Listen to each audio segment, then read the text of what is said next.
Hola, ¿cómo están? Bienvenidos a todos a su canal. Mi nombre es Jackie Hernández. El caso de hoy podría confundirse tranquilamente con una historia de ficción, una película, una novela literaria. Realmente tiene todos los condimentos para hacer una serie de suspenso de terror. Estamos hablando del caso de la huérfana del mar y como verán, hasta su nombre parece ser de película.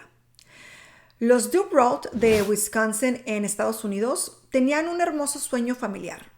Planeaban disfrutar juntos de unas vacaciones en alta mar, recorriendo islas y en plena conexión con la naturaleza.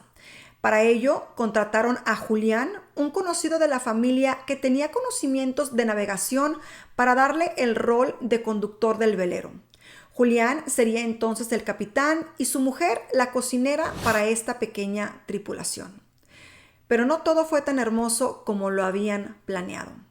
En medio del alta mar, a bordo del velero que habían alquilado para este viaje y que llevaba el nombre de Bluebell, la familia Dubrow fue asesinada. Fue el mismísimo Julián quien atentó contra la vida de todos los que estaban a bordo. De todos, menos uno. Solo se salvó la niña de 11 años, Terry Jo, a quien utilizó para que le sostenga la soga del bote salvavidas con el que escaparía. Previo a esto, Julián se aseguró de realizar algunos daños al barco para que éste no tardara mucho en hundirse, terminando con cualquier muestra de evidencia posible. Y obviamente la niña de 11 años terminaría hundiéndose y muriendo también. ¿Qué pasó con esta niña? Estuvo sola en el barco, rodeada de los cadáveres de su familia, viendo cómo el barco empezaba a hundirse.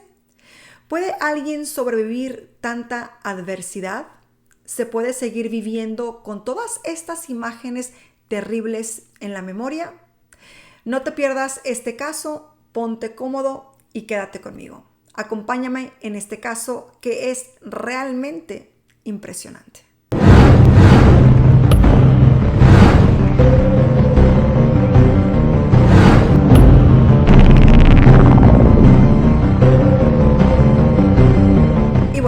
Antes de comenzar, si te gusta este tipo de contenido, te invito a que te unas a esta familia suscribiéndote a este canal para que no te pierdas todos los videos que subo durante la semana y también recordarte que puedes apoyarme dejando deditos arriba, compartiendo y comentando en mis videos.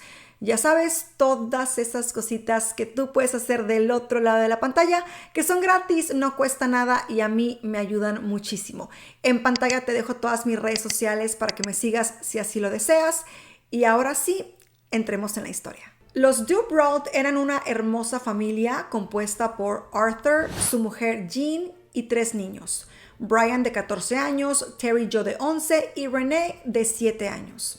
El sueño de Arthur Dubrow fue siempre vivir en el mar y viajar para explorar las islas y conectarse con la naturaleza.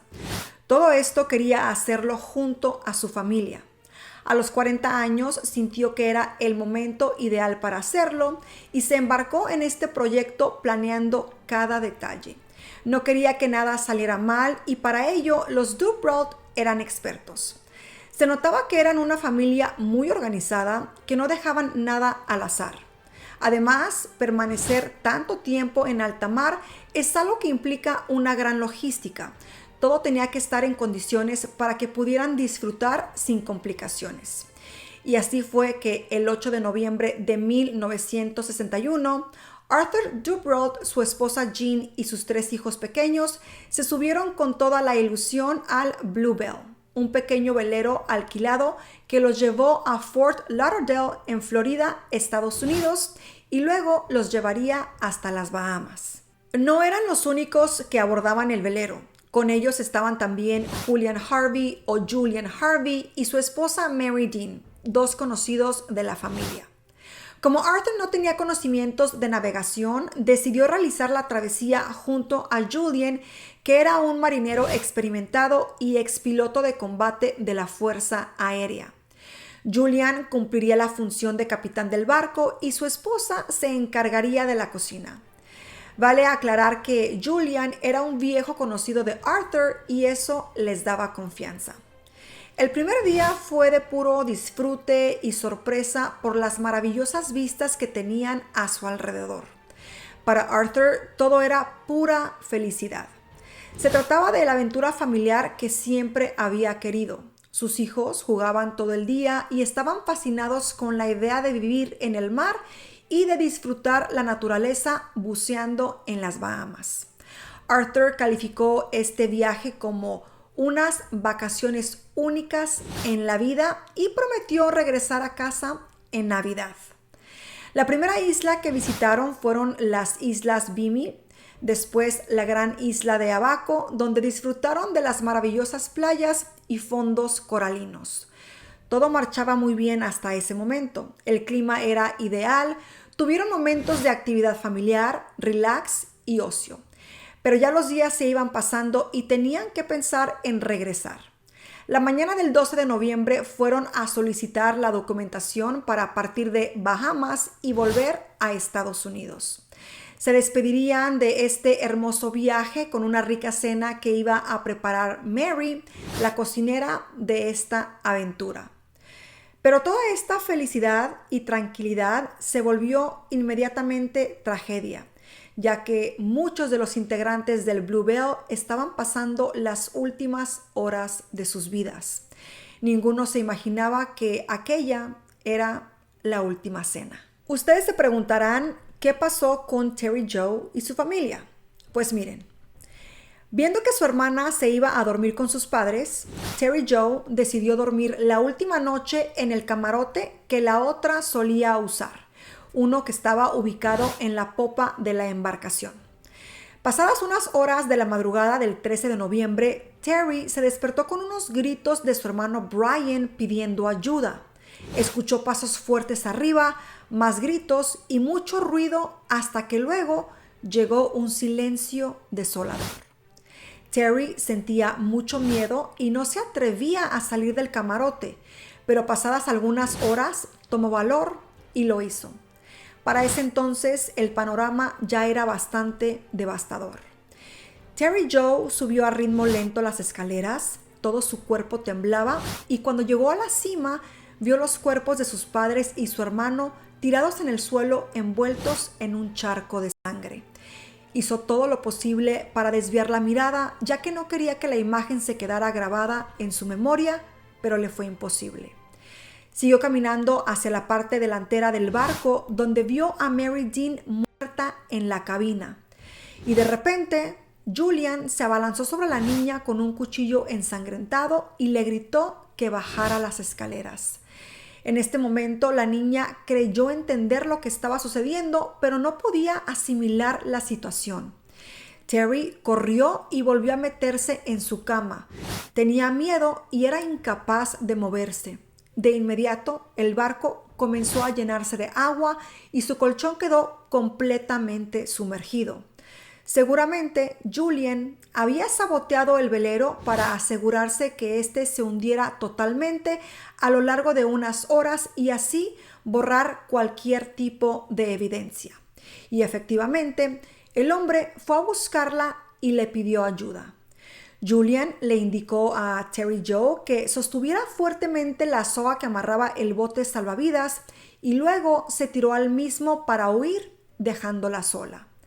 Aparentemente la idea de no matarla también estaba planeada, ya que ella, sin saberlo, lo ayudaría a escapar sosteniendo aquella soga. Según los cálculos de este sujeto, el barco terminaría hundiéndose y ninguna niña indefensa de 11 años podría sobrevivir semejante calamidad. O bueno, al menos eso creía. En medio de la desesperación, la desolación y la inmensa tristeza y con el barco o velero a punto de hundirse, Terry Joe decidió luchar por su vida. Recordó que en la cabina había un pequeño bote salvavidas, lo desató y se subió a él. ¿Podría una niña sobrevivir sin agua, sin comida, sin abrigo para las noches y sin nada para cubrirse del sofocante sol durante el día? Esa era una respuesta que ella no tenía, pero debía intentarlo. Al cuarto día de estar a la deriva, sus esperanzas empezaron a decrecer. Podía esperar que alguien milagrosamente la rescatara. Comenzó a tener alucinaciones luego de las primeras noches. Su cuerpo no podía soportar las condiciones climáticas y su psiquis estaba a punto de explotar. Y sin poder evitarlo, cayó en un estado de inconsciencia. Demasiadas situaciones límites para una niña que, de tenerlo todo, quedó huérfana en medio del mar y a la deriva en un bote salvavidas, atravesando días calurosos y noches frías. Y quién sabe qué otros miedos le surgieron en medio de tanta inmensidad. Pero tal cual como les dije, el día 4 fue un momento clave. Aquí hemos llegado al punto del rescate. Algo muy pequeño que brillaba en el horizonte le llamó la atención a Nikolaos Spallikadis, que honestamente no creo haber pronunciado bien el nombre, pero bueno, este hombre era el segundo oficial del barco petrolero griego Capitán Theo, que navegaba con destino hacia Puerto Rico. No parecía ir a ningún lado y danzaba al compás de la marea. Primero pensó que era un diminuto barco de pescadores. Fijó la vista intrigado, pero la idea era ridícula. ¿Qué haría un pescador tan alejado de la costa? Dejó anclada su mirada en ese punto blanco resplandeciente por alguna razón o quizás por ninguna. Suerte o destino, por lo que fuera, decidió llamar al capitán del barco, Stilianos Kostudontis, para que le ayudara a resolver la incógnita. Cuando éste subió al puente, el objeto de atención ya estaba más próximo. No era un bote, no era un catamarán, no era nada de lo que esperaban. Sobre ese pequeño islote flotante, entre tiburones y enormes olas, había una especie de sirena, una chica más rubia que el sol, tremendamente bronceada, de mirada desfalleciente, que flotaba sobre un salvavidas ovalado con un fondo de red.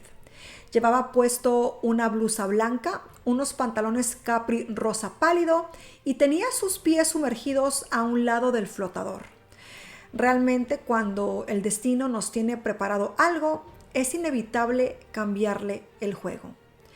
Estos hombres le advirtieron a gritos que no saltara al agua, ya que la zona estaba llena de animales peligrosos. Le dijeron que la rescatarían y dieron la orden de parar las máquinas del barco. Querían evitar a toda costa golpear esta diminuta embarcación. En pocos minutos armaron con barriles de combustible vacíos una especie de balsa para acercarse hasta ella. Tenían que apurarse ya que habían observado varios tiburones nadando en círculos alrededor de la sirena agónica que seguía con sus pies sumergidos. El que finalmente logró alzarla en brazos y subirla a la balsa fue un miembro de la tripulación llamado Evangelos Katsila. Casi desvanecida, la izaron a cubierta con una soga que colocaron por debajo de sus brazos. La emoción de estos marineros se expresó en un tenso silencio. La trasladaron hasta una camilla ubicada a la sombra. La náufraga estaba severamente deshidratada y el termómetro marcaba 40.5 grados. Le dieron sorbos de agua y de jugo de naranja. Le pasaron con suavidad toallas húmedas por la cara, los brazos, las piernas y le aplicaron vaselina en los labios inflamados. El capitán le habló varias veces, pero ella no respondía. Tenía clavada su mirada marrón sobre el piso.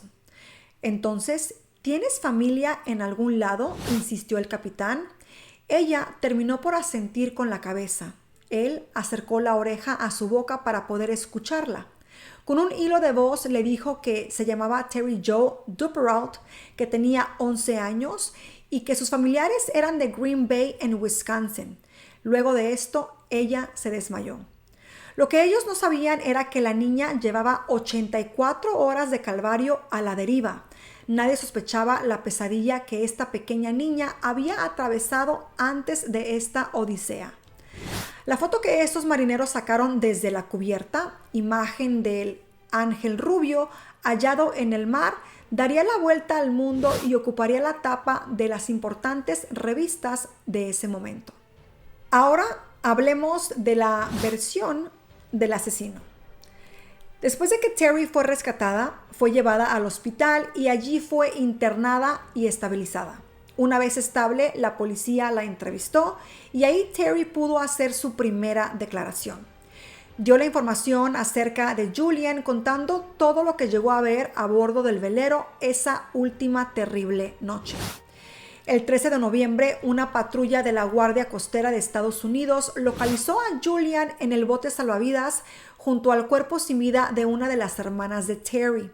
Su versión al equipo de la Marina fue que habían sufrido un incendio y que solo él y la pequeña niña habían podido huir, pero que lamentablemente la pequeña había muerto en el trayecto. Julian contó a los agentes que una violenta borrasca había arrancado los mástiles del Bluebell, agujerando el casco de la nave, fragmentando el depósito auxiliar de combustible y provocando un incendio. Dijo que había encontrado a la pequeña flotando y que había intentado reanimarla infructuosamente. La autopsia posterior confirmó que la causa de muerte había sido por ahogamiento, pero todo su discurso se vio afectado por la aparición de Terry 3 días después. Julian no se esperaba que la niña sobreviviera y ahí todo su plan macabro comenzó a derrumbarse.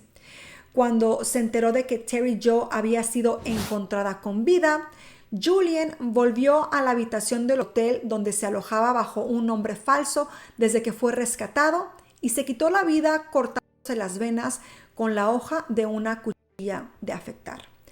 El hecho de lo que hizo directamente y sin contemplaciones pudo, según psicólogos que trabajaron en este caso, ser indicio de su estado mental. Se había salvado, por decirlo así, del peso de la ley que amenazaba con caer sobre él, y además se pudo saber después de que el hombre tenía un escalofriante historial en su pasado. Hablemos de Julian y sus antecedentes. La investigación obviamente comenzó luego de las declaraciones de la niña y después de la muerte del macabro capitán. No había nadie más que Terry que pudiera dar información sobre el motivo que tuvo Julian para montar semejante escena y acabar con casi toda una familia, incluso con su propia mujer. ¿Qué había pasado? ¿Por qué había actuado de la manera en la que lo hizo? Mientras desarrollaban hipótesis, los investigadores supieron que aquel no era el primer caso en donde Julian había estado involucrado. Al hacer una reconstrucción de su historia, advirtieron que en todos los accidentes misteriosos en los que estuvo involucrado Julian, había un común denominador: seguros de vida por cobrar. Mary Dean era la sexta esposa de Julian. Su segunda esposa y su madre murieron en un choque automovilístico donde Julian era el conductor y únicamente él pudo salir del vehículo. El resto de los incidentes o accidentes tuvieron que ver con hundimientos de barcos. La teoría más fuerte es que Julian mató a Mary para cobrar $20,000 de seguro de vida. El plan estaba en, obviamente, aniquilar a todos. Otro caso de asesinato por poder y avaricia. Como podemos ver, estos casos son muy comunes y están a la orden del día. Pero yo me pregunto, ¿cuánto cuesta la vida? ¿6 muertes por un seguro de $20,000? ¿6 muertes y una infancia arruinada? ¿Un futuro incierto para esta pequeña niña que tuvo que cargar con todas esas imágenes por el resto de su vida? Eso sin contar la soledad devastadora a la que quedó sometida tras perder a todos sus seres queridos. El poder y la avaricia lamentablemente se apoderan de las mentes débiles y se vuelven el principal motivo de sus vidas, mientras que la vida real pasa a ser efímera, pasa desapercibida frente a una abundante suma de dinero. Terry, solo con sobrevivir, pudo acorralar al culpable de todos estos horrendos hechos. Incluso es probable que, sin quererlo, le haya salvado la vida a futuras víctimas. Este hombre obviamente le causó más pavor el hecho de ser aprehendido por las autoridades de que la verdad de quién era saliera a la luz y prefiere quitarse la vida. Y como ya lo mencionamos, Terry, sin tener la más mínima idea, pudo haberle salvado la vida a más víctimas. Me imagino que ustedes, al igual que yo, al escuchar esta historia, se preguntan qué pasó con Terry. Y bueno, les platico. Luego del horror, Terry fue criada por sus tíos. Tras un año del fatal suceso, la niña decidió cambiarse el nombre por el de Tere, T-E-R-E. Su vida, como pueden imaginarse, no fue muy estable emocionalmente ni anímicamente.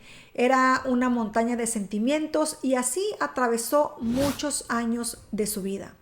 Pasó por varias carreras hasta que decidió trabajar en el Departamento de Recursos Naturales del Estado como especialista en temas hídricos. Realmente nadie sabe cómo pueden influir esos episodios traumáticos en la psiquis de las personas, ya que, estos eventos pueden generar trastornos irreparables, comportamientos agresivos, depresiones crónicas y un sinfín de patologías, pero también pueden ser el puntapié para querer superarse y recuperar el sentido de la vida, ayudando a otras personas a salir de agujeros negros, y así fue como influyó su historia. 50 años después, Tere escribió su autografía, Alone, Orphaned on the Ocean, sola, huérfana en el océano, como una forma de ayudar a más personas a superar sus traumas. Con esta frase, Tere se expresó sobre su biografía. Abro comillas.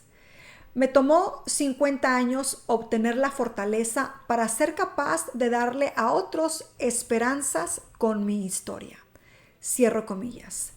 Tiempo después se explayó en una entrevista que le hicieron en el 2010 para la cadena CBS. Abro comillas. Si una persona se recupera de la tragedia de su vida después de leer mi historia, mi viaje valió la pena. Soy una sobreviviente intentando hallar otros sobrevivientes. Cierro comillas. Y como en algunos otros casos, esta historia es de cierta manera una inspiración para la ficción.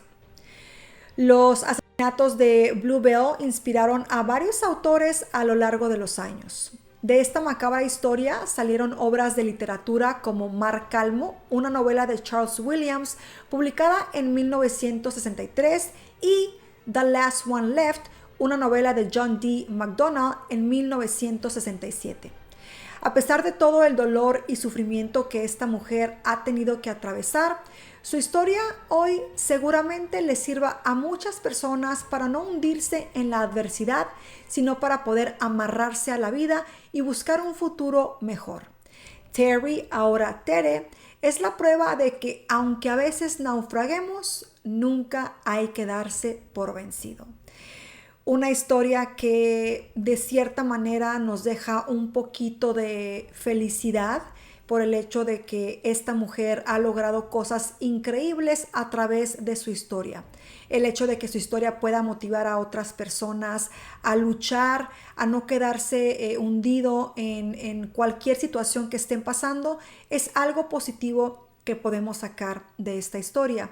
Obviamente no podemos quitar la tristeza de los hechos y no podemos quitarnos de la mente el pensar que a esta niña le ocurrió esta terrible historia de la cual pues no pudo escapar.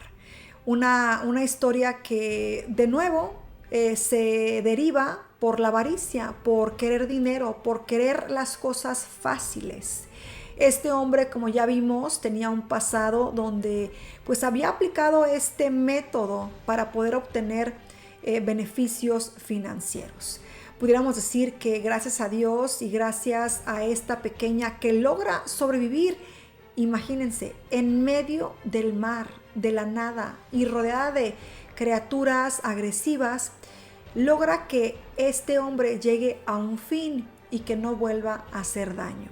La verdad que es una historia bastante fuerte, triste, pero de nuevo nos deja un poquito de alegría al saber que por lo menos Terry, ahora Tere, pudo sobrevivir y utilizar esta historia a su favor de una manera positiva. Ahora, cuéntame si ya habías escuchado acerca de este caso y si te quedaste hasta el final, déjame este emoji que ves aquí. De esa manera me doy cuenta que se quedaron al final de la historia y yo paso a darles corazoncito y a comentarles. Recuerden que si desean opinar acerca del caso, háganlo con mucho respeto, ya que estas historias no nos pertenecen, así que la prudencia es agradecida. Y bueno, por otra parte les dejo mis redes sociales aquí para que me sigan y ya saben que me pueden dejar un corazoncito en forma de agradecimiento al contenido que les brindo. Les mando un beso enorme y nos vemos en un próximo video.